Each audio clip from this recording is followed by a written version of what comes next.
হুসাইন মানবে গোলাম গোলামানে হুসাইন আল্লাহুম্মা সাল্লি আলা সাইয়্যিদিনা মাওলানা মুহাম্মদ ওয়া আলা আলি সাইয়্যিদিনা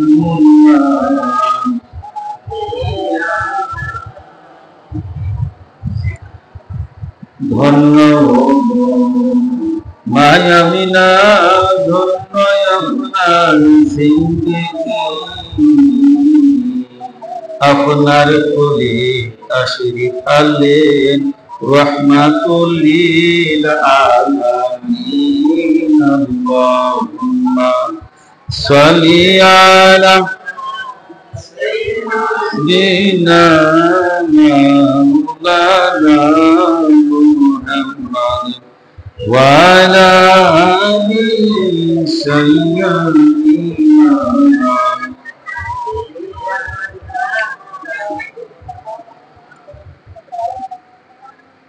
আলহামদুলিল্লাহ নাহমাদুহু ওয়া নুসাল্লি আলা রাসূলিহিল কারীম আম্মা বা'দ فقد قال الله تعالى في كلامه المجيد والفرقان الحميد ابن الغوث حضرت السيد الشام ياسر علي القادري الحساني والحسيني البغدادي الجيلاني المدنيپوري عليه الصلاة والسلام إلى يوم القيامة লক্ষ কোটি দরুদ ও সালাম পেশ করছি আমাদের পীর ও মুর্শিদ বর্তমান জামানার রাহবার জামানার হাদি জামানার কুতুব জামানার ইমাম হযরত সৈয়দ শাহ ইয়াকুব আলীউল কাদরি এর কদম পাক আমরা যারা আজকে অষ্টম রজনী মাহে মুহররমে অষ্টম রজনীতে এই মুহররম পাকের অষ্টম রজনীতে যারা এই মাহফিল পাকে মাতম পাকে রোনাজারের মাহফিল পাকে আপনারা যারা এসেছেন সকলে একবার বলুন আলহামদুলিল্লাহ এবং আপনাদের সবাইকে জানাই আসসালামু আলাইকুম ওয়া রাহমাতুল্লাহি ওয়া বারাকাতুহু আমার পীর ভাই ও বোনেরা পর্দার আড়ালে মা ও বোনেরা আপনারা যারা অনেক কষ্ট করে দূর দূরান্ত থেকে এই মাহফিল পাকে এসেছেন মাওলা তাআলা আমার খোদাবন্দ কুদ্দুস জাল্লা জালালু রব্বুল আলামিন সকলকে যেন কবুল ও মঞ্জুর করুন সকলে আমিন। আপনারা জানেন আমাদের মাহফিল পাকে ধারাবাহিকভাবে আলোচনা হচ্ছে। আমি যে গতকালকে আলোচনা করেছিলাম সংক্ষিপ্ত নিজে কথা বলবো ওইখান থেকে হযরত ওহাব কালবি তিনি শাহাদত বরণ করেন। নব দম্পতি নতুন বিবাহিত ওহাব কালবি তিনি শাহাদত বরণ করেন, সেই সম্পর্কে আলোচনা করেছি। বিশেষ করে মাওলা হুসাইনের একজন বেটি ছিল, তার নাম হচ্ছে সকিনা। মাওলা হুসাইনের এই বেটি সকিনা যখন মাওলা হুসাইন মদিনায় ছিলেন, মক্কায় ছিলেন, যখন মদিনায় মক্কায় আসার পরে মাওলা হুসাইন অনেক বেসাইন ছিলেন, কারণ মক্কার ব্যবহার সেরকম ভালো মনে হচ্ছিল না।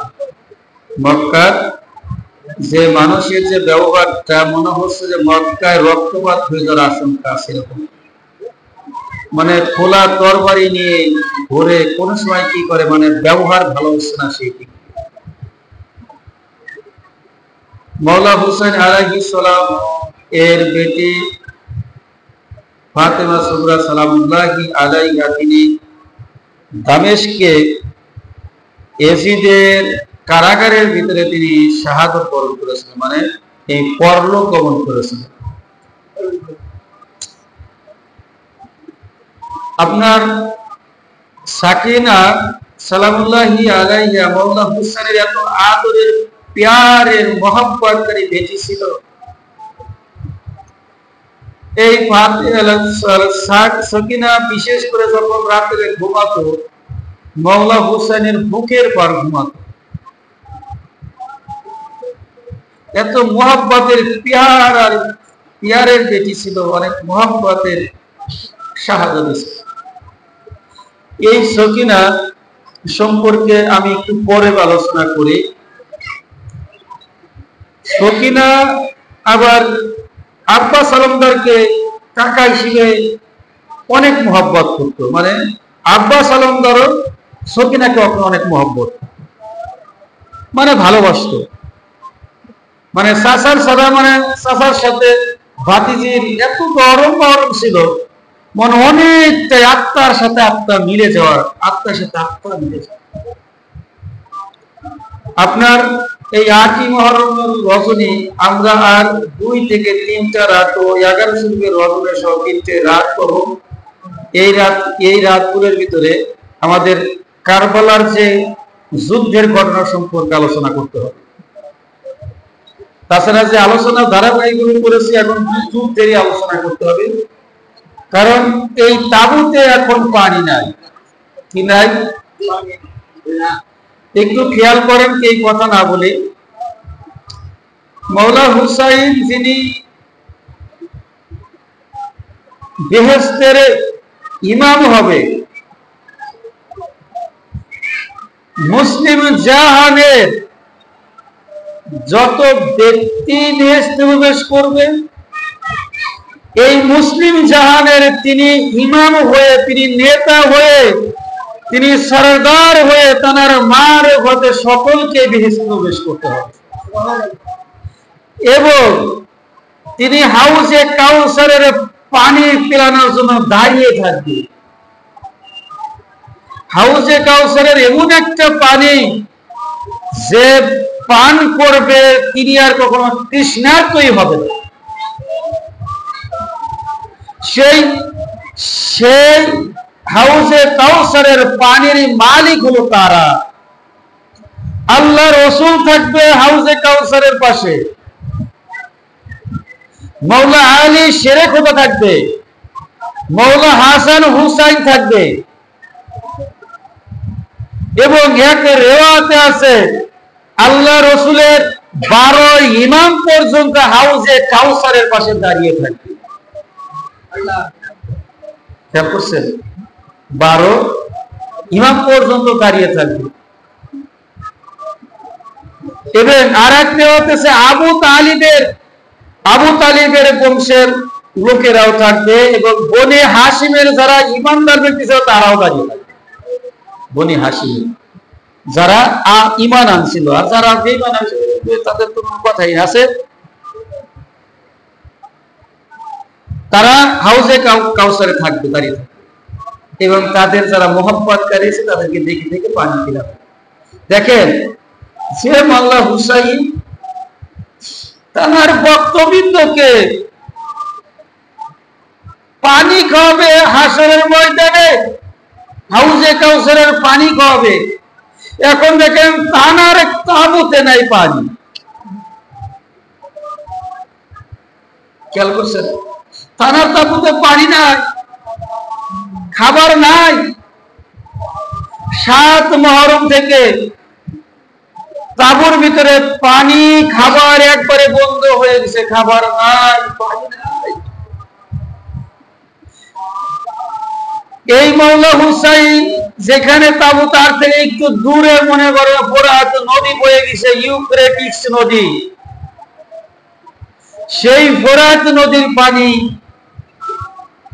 রসুলের নাতি জান্নাতের সরদার মা ফাতেমা সালামুল্লাহি আলাইহা এর সন্তানের জন্য পানি বলল।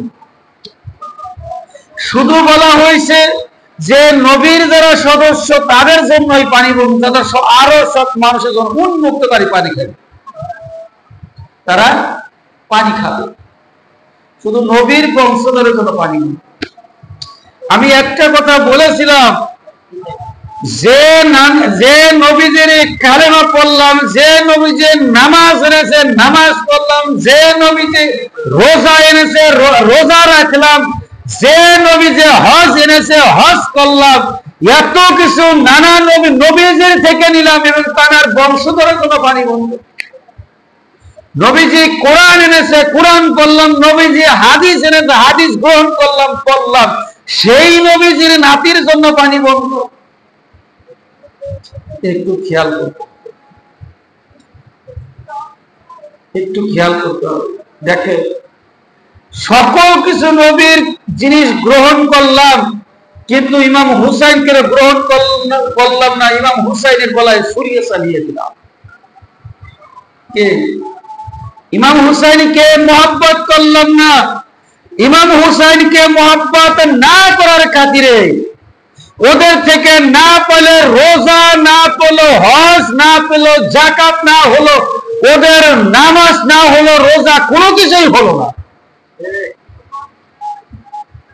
যখন ইমাম হুসাইনকে কি করলো, ইমাম হুসাইনকে যখন ছেড়ে দিল, ইমাম হুসাইনের গলায় যখন ছুরি চালিয়ে দিল, না পেল নামাজ, না হলো তাদের রোজা, না হলো যাকাত, না হলো হজ, ওরা কোনো কিছুই পেবে না, কোনো কিছুই পেল না, সব ওদের বরবাদ হয়ে গেল। আমি যে কথা বলতে চাচ্ছিলাম, 9ই মুহররমের রজনী, আগামীকালকে 9ই মুহররম,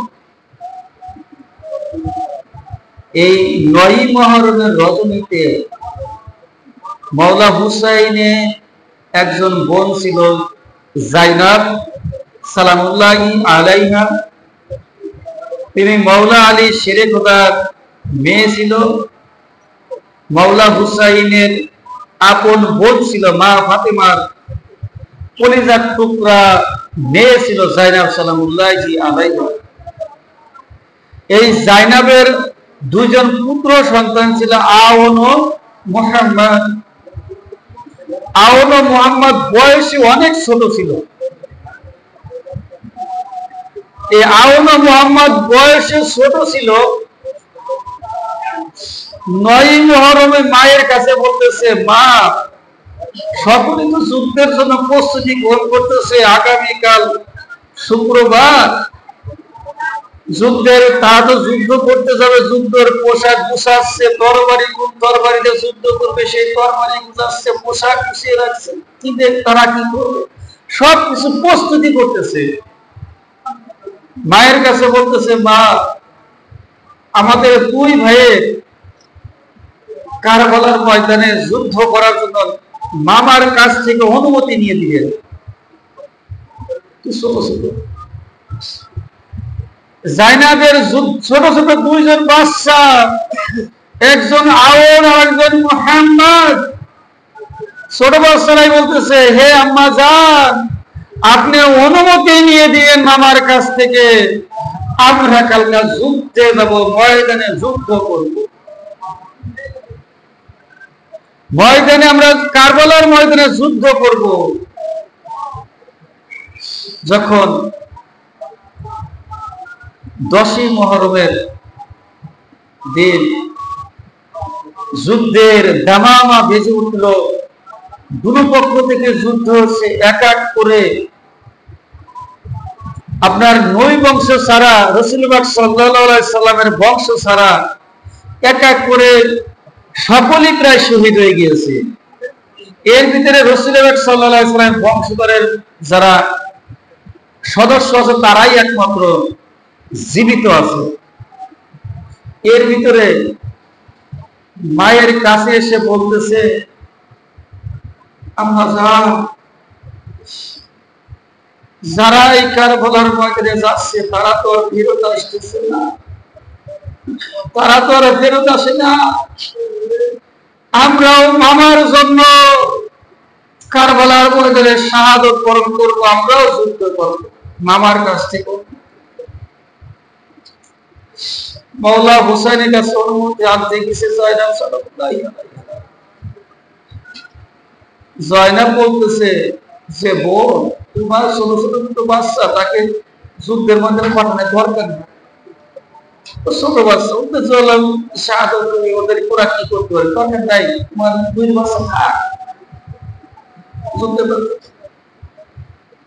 তখন জায়নাব এই কথাই বললো, ভাইজান যদি আমার এই দুই শাহজাদা কারবালার ময়দান থেকে মদিনায় ফেরত চলে যায়, যদি ফেরত নিয়ে চলে যায়, হাসরের ময়দানে আমার আম্মা জানের কাছে আমি কি বলবো?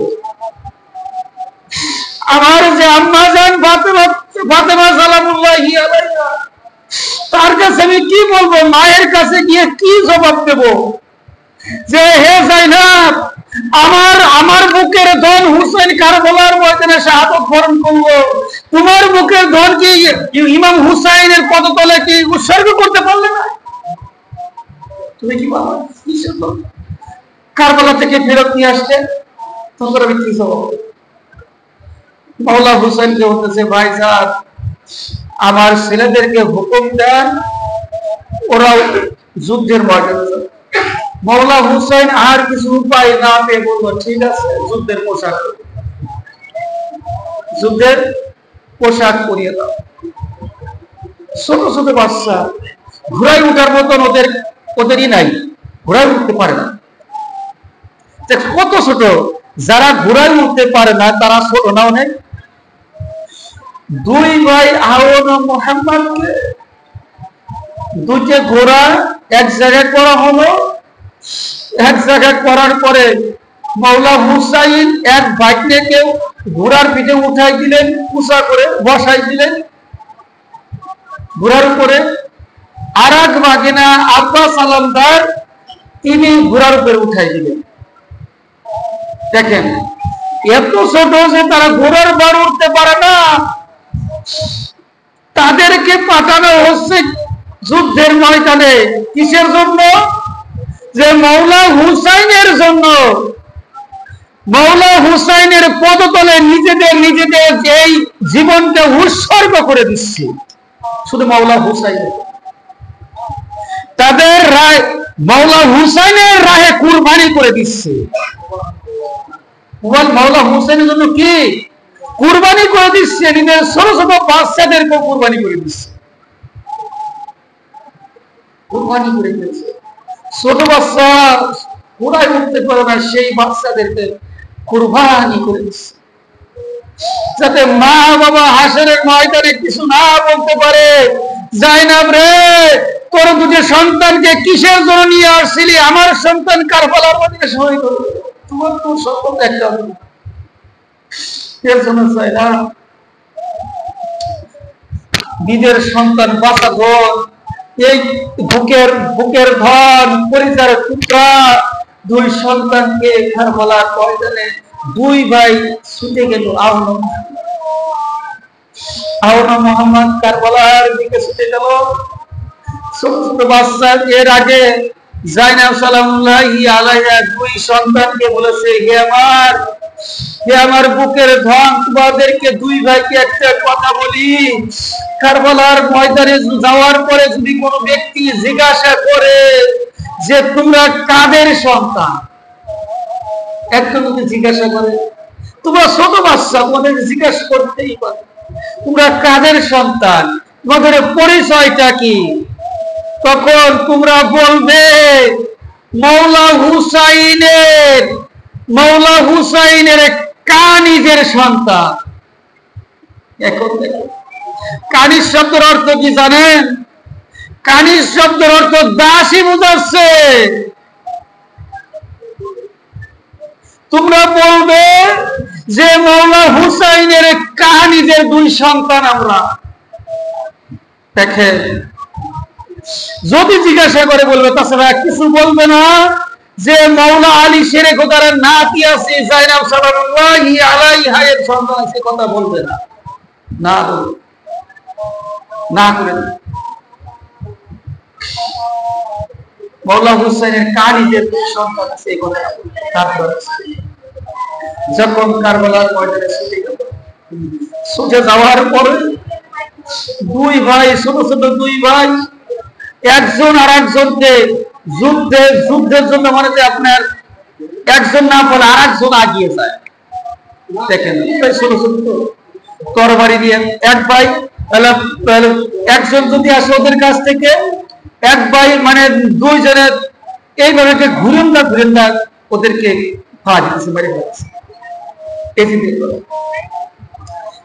এক ভাই পাকড়াও করতেছে না বলে আর এক ভাই যাইছে মনে তরবারি দিয়ে ঘুরেন না, এইভাবে করে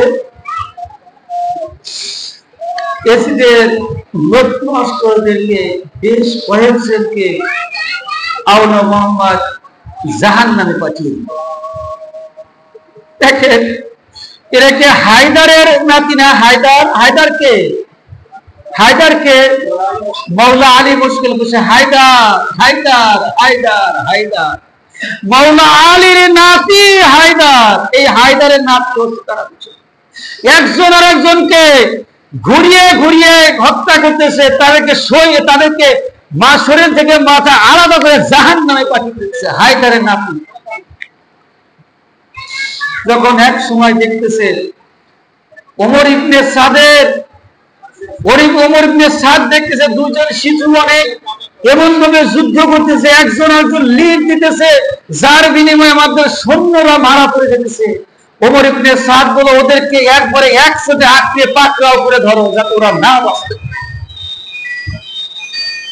তারপরে এমন একটা সময় হলো যে ওমর ইবনে সাদের যারা সৈন্য ছিল, মাওলা হুসাইনের দুই ভাগিনা আওন ও মুহাম্মদকে একবারে আক্রমণ করে তাদের এই পবিত্র দেহ থেকে মাথায় তরবারি দিয়ে কেটে আলাদা করে দিল। তারা ঘোড়া থেকে পড়ে গেল, মামা করে ডাক দিল, হে মামা,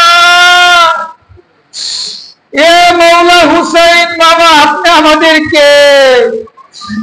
আমাদেরকে ধরেন।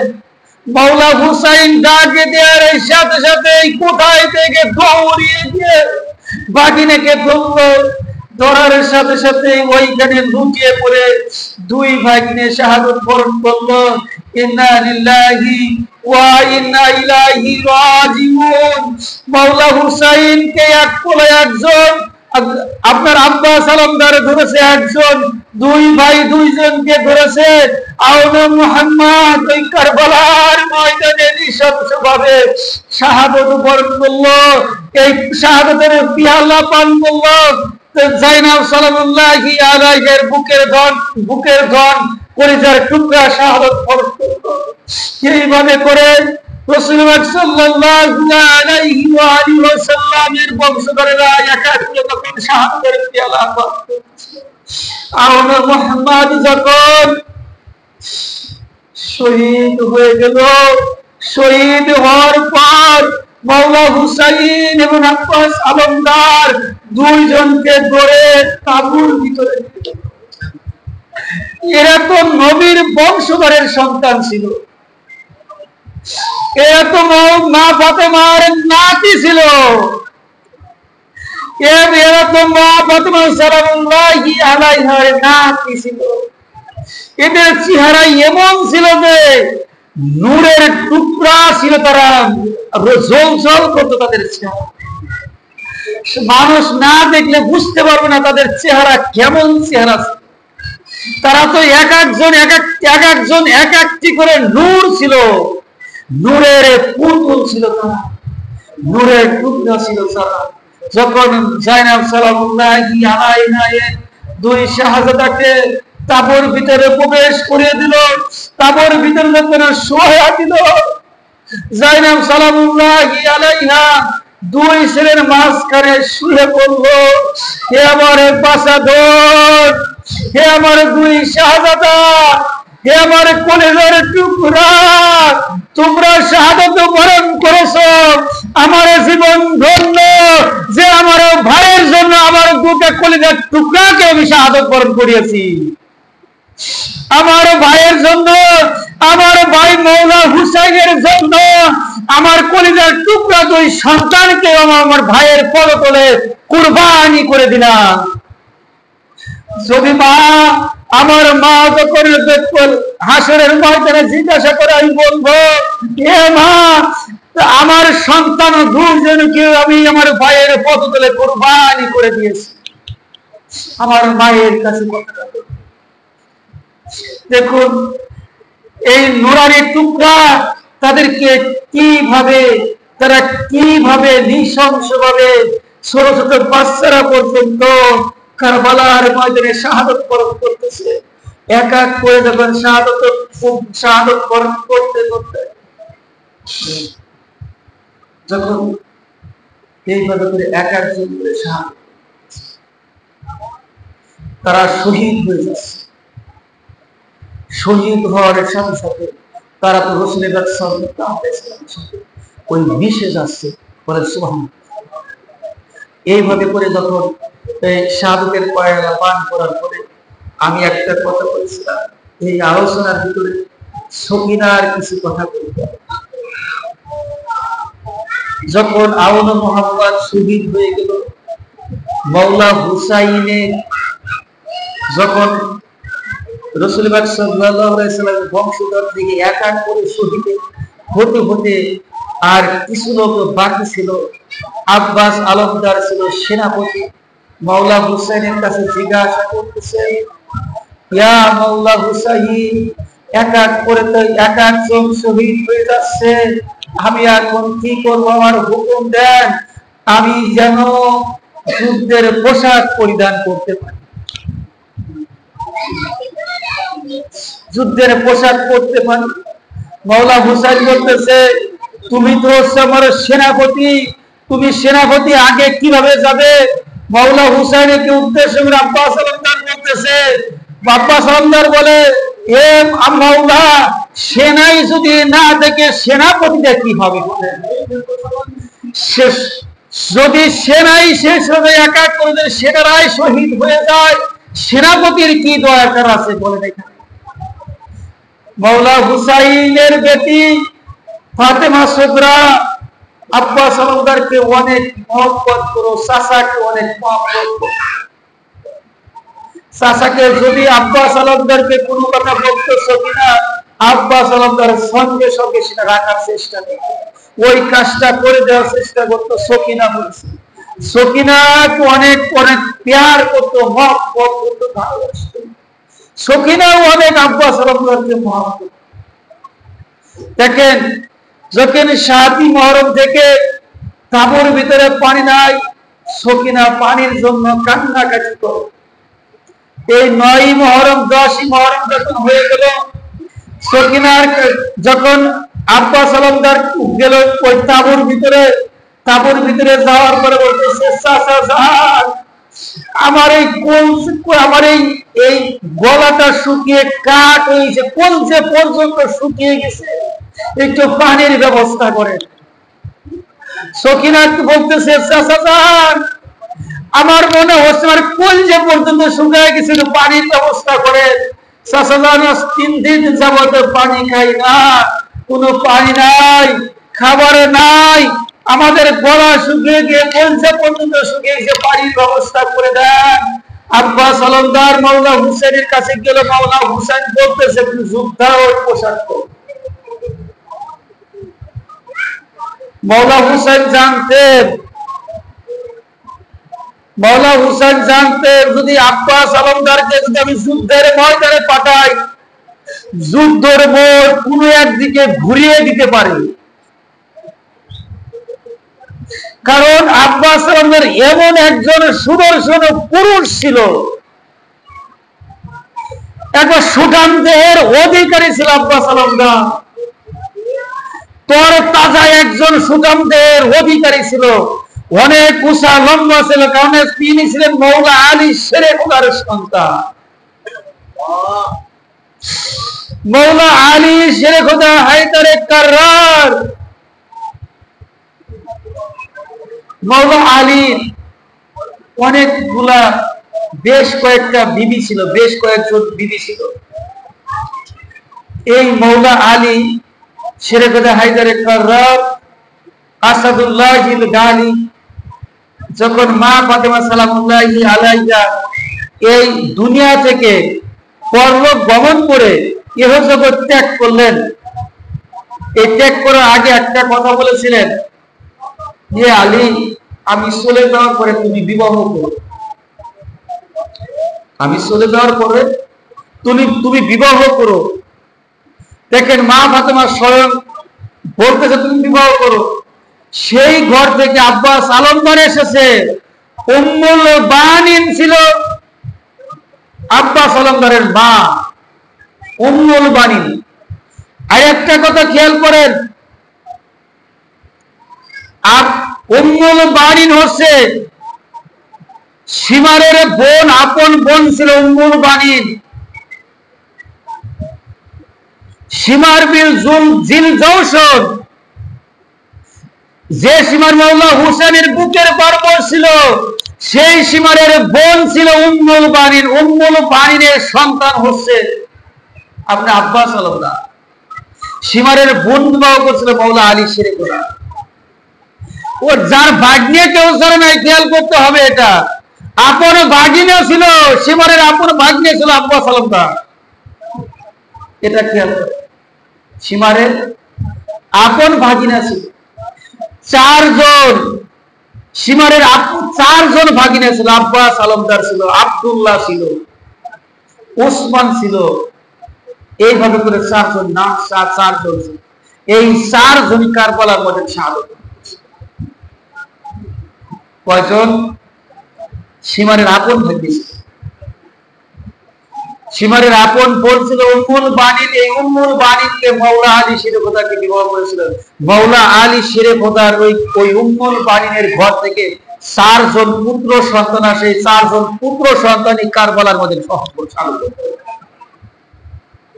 চারজনই শাহাদত করল।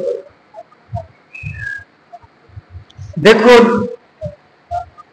মৌলা হুসাইন আলাইহিস সালাতু ওয়াস সালাম জানতেন আমার এই ভাই অনেক শক্তিশালী এবং যুদ্ধর মোড় নিজে একাই ঘুরে দিতে পারে, তার এত ক্ষমতা ছিল আব্বাস আলমদারের। যুদ্ধর মোড় তিনি একলাই একদিকে প্রবাহিত করতে পারে, তিনি চাইলে পারে। এর জন্য মৌলা হুসাইন চিন্তা করলেন আমার এই ভাই এমন কোন সাধারণ ব্যক্তি না। আপনাদের কাছে একটা কথা বলেছিলাম কয়েকদিন আগে, যে মারওয়ানের এই হল কোমর ধরে ওরকম মুছে করে ফেলছিল আব্বাস আলমদার, আলোচনা করেছিলাম প্রথম দিন বা দ্বিতীয় দিনে। মারওয়ান মৌলা হুসেন উদ্দেশ্য করে একখানা কথা বলেছিল। মারওয়ান করলো কি, মারওয়ানকে করলো আব্বাস আলমদার এরকম হল কোমর ধরলো, হল কোমর উঁচা করে ফেলছে, আসার মারবে। কিন্তু মৌলা হোসেন বলে না, দেখেন কত শক্তি ছিল। ডান হাতটা ধরলো, একজন ব্যক্তি উঁচু খাড়াই গেল, বুঝতে হবে তার শক্তি ছিল কি, ঠিক কিনা? এর জন্য মৌলা হোসেন দেখলেন আমার ভাই আব্বাস আলমদার তিনি চাইলে যুদ্ধের মোড় একদিক করে ঘুরাই দিতে পারে। মৌলা হোসেন বলল তুমি দেখো তো, মনে হয় এই তাঁবুর ভিতরে পানি নাই, তুমি একটা মশক নিয়ে গিয়ে ওই ফোরাত নদী থেকে তুমি পানি নিয়ে আসো, ফোরাত নদী থেকে পানি নিয়ে আসো। তিনি কিন্তু যুদ্ধের ময়দানে পাঠাচ্ছেন না। দেখেন মৌলা হুসেন জানে যে আব্বাস আলমদার এমন কিছু করতে পারে, যুদ্ধের মোড় নিজে একাই ঘুরাই দিতে পারে। তিনি কিন্তু কারবালার ময়দান পড়াচ্ছেন, তিনি কায়দা কৌশলে। মৌলা হোসেন তো অদৃশ্যের খবর জানে কিনা? অদৃশ্যের খবর মৌলা হোসেন জানে না, যে আমার ভাই সাধারণ কোন ব্যক্তি না, চাইলে একটা ঘটনা ঘটাই দিতে পারে। আমি যে আল্লাহর রাহে কুরবানি হতে আসছি, আল্লাহর রাহে এইখানে যে আমি কুরবানি হব, সেটা আমার ভাই অন্যদিকে মোড় ঘুরাই দিতে পারে। যেহেতু আব্বাস আলমদারকে তিনি কারবালার ময়দানে যুদ্ধের জন্য না পাঠিয়ে তিনি পানি আনতে পাঠাচ্ছেন, তুই পানি নিয়ে আসছেন। তিনি কি করতেছেন? পানি নিয়ে আসো, যাও, তোমাকে যুদ্ধ করতে পাঠাবো না। কি করলেন? একটা মশক নিয়ে গেল, আর তার আত্মরক্ষার জন্য একটা ভাঙা একখানা তরবারি না ঢাল দিল, আত্মরক্ষার জন্য একটা ঢাল দিল, মানে পরিপূর্ণ না, একটা অকেজো মনে করেন, একটা ঢাল দিল আপনার আব্বাস আলমদারকে, আর একটা মশক নিয়ে গেল পানি আনার জন্য। দেখুন, খেয়াল করে, আব্বাস আলমদার সুঠাম দেহের অধিকারী ছিল এবং অনেক তরতাজা সুদর্শন পুরুষ ছিল। আব্বাস আলমদার যখন ঘোড়া চালিয়ে একবারে ফোরাত নদীর ভিতরে ঘোড়া সহ নেমে চলে গেছে পানি আনার জন্য, আব্বাস আলমদার কি কেউ ঠেকাইতে পারে নাই? কেউ ঠেকাইতে পারে নাই। একবারে ঘোড়া দৌড়ায় গিয়ে ফোরাত নদীর ভিতরে নেমে গেছে পানি আনার জন্য। একবারে মনে করেন যে ঘোড়ার পার বসে মনে করেন যে মশক ভর্তি করে গেছে পানি। তখন আব্বাস আলমদার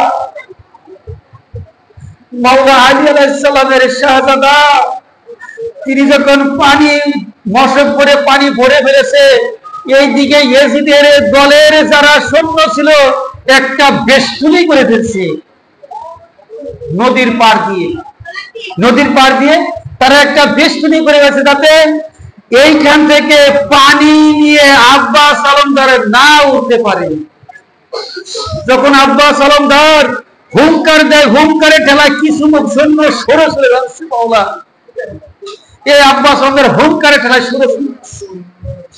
আব্বাস আলমদার যখন ঘোড়া দৌড় দিছে পানির মশক নিয়ে, সাথে একটা আপনার পতাকা বাহিয়াছে, এই পতাকা নিয়ে দৌড় দিছে, যখন দৌড় দেওয়ার সাথে সাথে একজন মালাউন এসে আব্বাস আলমদারের যে হাতে পানির মশক ছিল সেই হাত পিছে কোপ দেওয়ার সাথে সাথে আব্বাস আলমদারের একটা বাহু ছুটে পড়ে গেল, আর একটা বাহু থাকলো, ওই বাহু দিয়ে মশক ধরেছে এবং তিনি তার ওই হাত তারপরে মশক ধরেছে প্লাস আপনার ওই পতাকা ধরেছে যুদ্ধের। আর একজন মালাউন এসে আব্বাস আলমদারের ওই আর একটা হাতে কেটে দিল, আর একটা দুটো হাত যখন আব্বাস আলমদারের কেটে পড়ে গিয়েছে, তিনি তেনার মুখ দিয়ে তেনার এই মশকটা ধরেছে যাতে পানি নিয়ে তিনি তাঁবুতে যেতে পারেন। আর একজন মালাউন এসে এমন ভাবে আব্বাস আলমদারের গুর্জ দিয়ে এমন একটা আঘাত করলো, আঘাত করার সাথে সাথে আব্বাস আলমদার এই ঘোড়া থেকে পড়ে গেল। ঘোড়া থেকে পড়ে যাওয়ার সাথে সাথে অনেক আব্বাস আলমদার অনেক আহত হয়ে গিয়েছে, অনেক রক্ত ঝরতেছে, তার মুখ দিয়ে রক্ত ঝরতেছে, দুই বাহু দিয়ে রক্ত ঝরতেছে। এমন সময় আব্বাস আলমদার ইয়া মাওলা যে কখন করে ডাক দিল, মাওলা হুসাইন পঙ্কি রাজের মতন ঘুরন্ত ভোলাকার মতন হুড়ে এসে আব্বাস আলমদারকে ধরলেন। আব্বাস আলমদারকে যখন ধরলেন, মাওলা হুসাইন আলাইহিস সালাতু ওয়াস সালাম ধরার সাথে সাথেই তার কোলের পারে কোলের পারে মাথা রাখলেন, বলতেছেন আব্বাস আলমদার বলতেছেন, হে আমার আকা, হে আমার মাওলা, আমি তো পানি নিয়ে তাঁবুতে যেতে পারলাম না, আমি ওয়াদা করেছিলাম আমি পানি নিয়ে আসবো, কিন্তু আমি পানি নিয়ে গিয়ে তাঁবুতে যেতে পারলাম। আমি সকিনার সাথে কথা বলছিলাম, সকিনা পানি খাবে, পানি খাওয়ার জন্য ছটফট করতেছিল, কিন্তু সকিনার আমি ওয়াদা করেছিলাম আমি পানি নিয়ে যেতে পারলাম না। হে আমার মাওলা, আমি যে পানি নিয়ে গিয়েছি যেতে পারলাম না, সকিনার কাছে বলবেন না যে আমি এইখানে শহীদ হয়ে পড়েছি। সকিনা অনেক কাঁদবে, অনেক রোনাজারি করবে, অনেক কান্নাকাটি করবে, অনেক বিলাপ করবে, অনেক গম করবে, সকিনাকে বলবে। তখন এই কথাগুলো মাওলা হুসাইন বলল, হে আব্বাস আলমদার, তোমার কোন ওসিয়ত আছে? আব্বাস আলমদার বলল, হে আকা, আমার লাশ মোবারক যদি এইখানেই থাকে, আমার এই দেহ মোবারক এইখানে থাকে, আমার এই দেহ মোবারক তাবু পর্যন্ত নিবেন না, আমার এই দেহ মোবারক, আমার দেহ মোবারক এইখানেই রেখে দিবেন, এইখানেই থাক। তখন মাওলা হুসাইন বললেন, হে আব্বাস আলমদার, তুমি কোনদিন আমাকে ভাই বলে ডাকলে না, তুমি তোমার জন্মের পর থেকে আজ পর্যন্ত কোনদিন আমাকে ভাই বলে ডাকো নাই। তখন আব্বাস আলমদার বললেন, হে আমার আকা, আমার মা বলেছে তুমি কখনো মাওলা হুসাইনকে ভাই বলে ডাকবে না, সবসময় আকা বলে ডাকবে, মাওলা বলে ডাকবে, প্রভু বলে ডাকবে, কিন্তু কখনো ভাই বলে ডাকবে না। মা না করেছে, কে না করেছে? মা নিজেই না করেছে, আপনাকে ভাই বলে ডাকতে না করেছেন, আমি ভাই বলে ডাকতে পারি। তখন মাওলা হুসাইন বলতেছে, হে আব্বাস আলমদার, তুমি তো কোনদিন ভাই বলে ডাকো নাই। আব্বাস আলমদার আর একটা কথা বলতেছেন, হে মাওলা হুসাইন আলাইহিস সালাতু ওয়াস সালাম, হে আমার আকা, যখন আমার জন্মের পরে সর্বপ্রথম আপনার চেহারা মুবারক দেখেছিলাম, আপনার কোলের পর আমাকে বসিয়ে দেওয়া হয়েছিল, কোলে দেওয়া হয়েছিল, সর্বপ্রথম আপনার চেহারা মুবারক দেখেছিলাম। আজকে আমি শেষ যাত্রার সময় আপনার এই চেহারা মুবারক দেখে দেখে আমি শাহাদত বরণ করতে পারি। আমার জন্য এই বাক্যটা যখন মাওলা হুসাইন বললেন কি, আব্বাস আলমদারের চোখের ভিতর থেকে পানি সরিয়ে সরিয়ে দিচ্ছে, যখন বর্ষু দিয়ে আঘাত করেছে, তারা চোখে মুখের চোখের ভিতর দিয়ে রক্ত প্রবাহিত হয়ে রক্ত আপনার জমাট বেঁধে গিয়েছে। মাওলা হুসাইন করতেছেন কি, এই চোখের ভিতরে রক্ত যাতে আব্বাস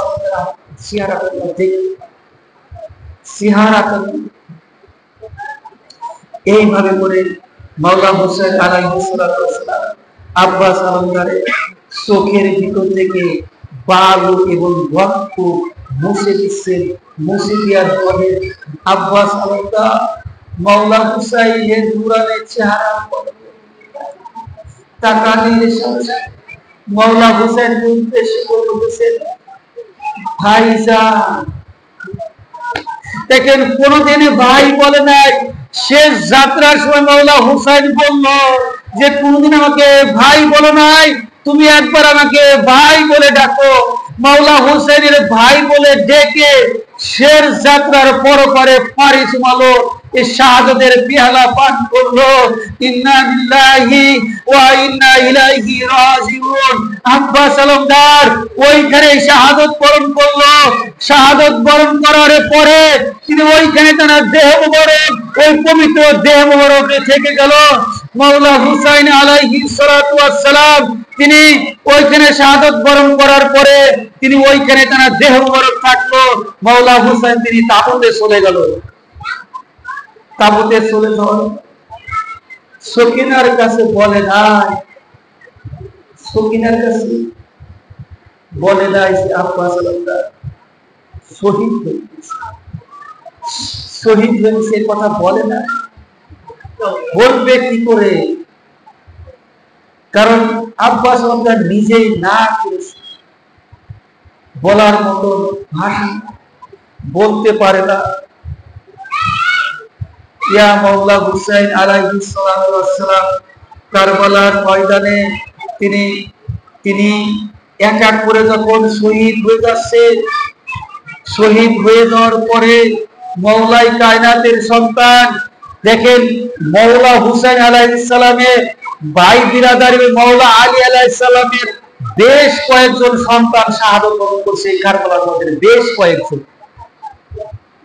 উম্মুল বানিনের 4 জন, আসমা বিনতে উমাইসের আরো সন্তান ছিল, আব্বাস আলমদারের শাহাদাত ছিল। আব্বাস আলমদারের শাহাদাত এই কারবালার ময়দানে শহীদ হয়েছিল। আব্বাস আলমদারের সন্তান। আব্বাস আলমগীরের সন্তান ছিল। আব্বাস আলমগীর 4 ভাই ছিল। আসমা বিনতে উমাইয়ের সন্তান আসমা বিনতে উমাইয়ের মাওলা আলী আলাইহিস সালামের আরেকজন বিবি ছিল। তানার সন্তান কারবালার ময়দানে শাহাদাত বরণ করেছে। দেখুন, আমি একটা হাদিস বলেছি, ইন্নাল হুসাইনা মিসবাহুল হুদা ওয়া সাকিনাতুন নাজা, নিশ্চয় হুসাইন হেদায়েতের তরি ও নাজাতের, নিশ্চয় হুসাইন হেদায়েতের বাতি ও নাজাতের তরি। বলেন সুবহানাল্লাহ। দেখেন মাওলা হুসাইন, ইন্নাল হুসাইনা মিসবাহুল হুদা, নিশ্চয় হুসাইন হেদায়েতের বাতি, নিশ্চয় হুসাইন হেদায়েতের বাতি ও নাজাতের তরি। মাওলা হুসাইনের জন্য কারবালার ময়দানে যে এত বড় একটা জিনিস সংঘটিত হচ্ছে, এত বড় একটা মাপের একটা যুদ্ধ হচ্ছে, কিয়ামত পর্যন্ত যত যুদ্ধ হয়েছে পৃথিবীর ইতিহাসে, যত বড় যুদ্ধ হয়েছে, সর্বশ্রেষ্ঠ যুদ্ধ হচ্ছে কারবালা ময়দানের যুদ্ধ।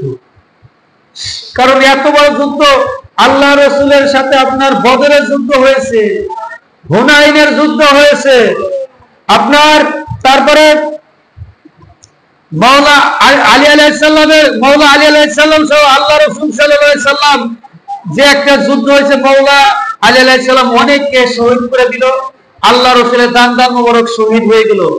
তো উহুদের যুদ্ধ, এত বড় বড় যুদ্ধ হয়েছে, তার সাথে আল্লাহ তাআলার কাছে সর্বশ্রেষ্ঠ যুদ্ধ ছিল এইটাই ছিল কারবালা ময়দানের যুদ্ধ, ছিল সর্বশ্রেষ্ঠ যুদ্ধ ছিল। বলে সুবহানাল্লাহ।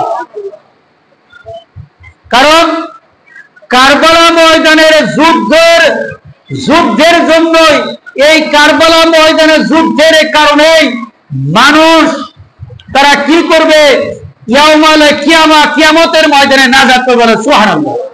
এর জন্য আল্লাহ রাসূল বলেছে, নিশ্চয় হুসাইন হেদায়েতের বাতি ও নাজাতের তরি, নাজাতের তরি হবে মাওলা হুসাইন। কারবালার ময়দানে যুদ্ধ করছেন, শহীদ হচ্ছেন, শহীদের খাতিরে মাওলা হুসাইন যে শহীদ হচ্ছেন, শহীদের খাতিরে, শহীদের কথা স্মরণ করে যারা রোনাজারি করবে, আজারি করবে, হোম করবে, মাতম করবে, এই মাতমের উসিলা ইয়াউমাল কিয়ামতের ময়দানে নাজাত পেয়ে যাবে।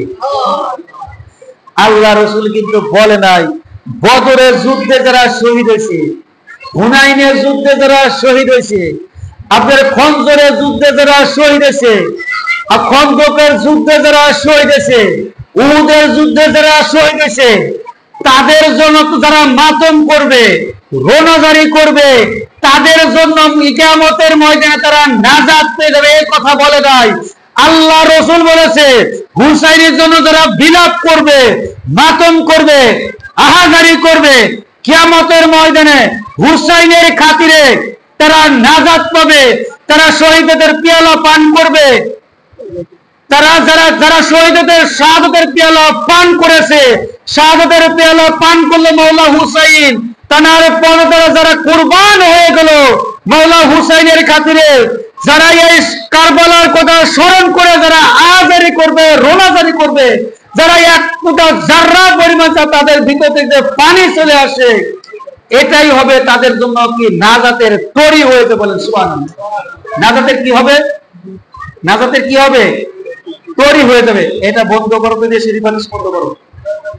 আল্লাহুম্মা সাল্লি আলা